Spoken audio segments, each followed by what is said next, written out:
বিসমিল্লাহির রহমানির রহিম। সম্মানিত দেশবাসী, আপনারা তো এখন আজকে আওয়ামী বাকশালীদের উপর যেভাবে আক্রমণ করেছেন তা আমাদের থেকে অনেক ভালো লাগছে। আজকে সাগর রনির মতো তাজা জীবন যেভাবে বিলিয়ে দিয়েছিল অবৈধ সরকারের অবৈধ সন্ত্রাসীদের হাতে, তার কোনো আজ আজ পর্যন্ত আমরা বিচার পাইনি।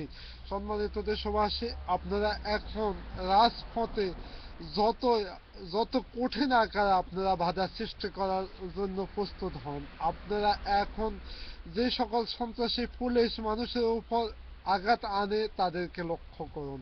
তারা তারা পুলিশ, এই সন্ত্রাসী পুলিশেরা বলেছে মানুষের বংশ শেষ করে দেওয়ার জন্য, কিন্তু আপনারা যেহেতু তারা বলেছে মানুষের বংশ শেষ করে দেওয়া, তারা কোন ধান্দির বাচ্চার বংশ, তাদের বংশগুলো আপনারা দেখে নিন।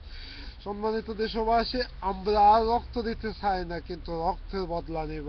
এই এই জাতিকে আমরা উদ্ধার করার জন্য আহ, আপনারা ঝাঁপিয়ে পড়ুন সন্ত্রাসীদের উপর। সন্ত্রাসীরা ফালাইছে, আপনারা ফালাইবার সুযোগ দিবেন না। আর কোনো সমঝোতা নয়, শুধুমাত্র শেখ হাসিনার পদত্যাগ। কিসের সমঝোতা? সন্ত্রাসী এদের সাথে কিসের সমঝোতা? তারা সব সময় আমাদের রক্ত নিয়েছে। রক্তের বদলা যতক্ষণ পর্যন্ত না নেব ততক্ষণ পর্যন্ত আমরা রাজপথে থাকবো। এখন তারা পথ খুঁজতেছে ফালাইবার। দেখবেন আপনারা যে কোনো দিন রাষ্ট্রীয় সফর বলে তারা এই সন্ত্রাসী গোষ্ঠী দেশ থেকে ফালাইচ্ছে।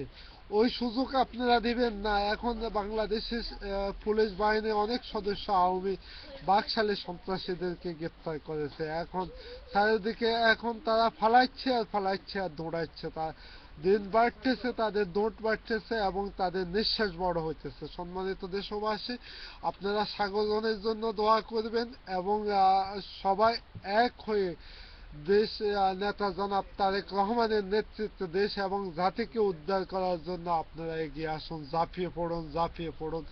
আপনারা আর কোনো সংলাপ নয়। আমরা এখন প্রতিটা খুনের বিচার বিচার করব এবং প্রতিশোধ নেব। এ বলে আজকের মতো বিদায় নিচ্ছে। খালেদা জিয়া জিন্দাবাদ, তারেক রহমান জিন্দাবাদ।